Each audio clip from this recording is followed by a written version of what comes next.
çıkar mıydı? 2, 3, 4, B'ye çıktık. Arkadaşız.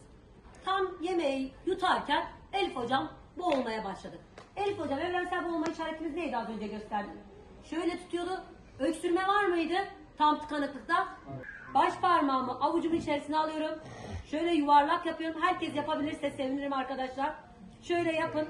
Şuradaki baş parmağımızın bir çıkıntısı var. Ve şu göğüs kafesimizin boşluğunu bulalım. Göğüs kafesimizin bitiminde bir boşluğumuz var arkadaşlar. Onu da tutun. Ve ben o boşluğa kalp ne olur? Kalp durur ve solunum da kesilir.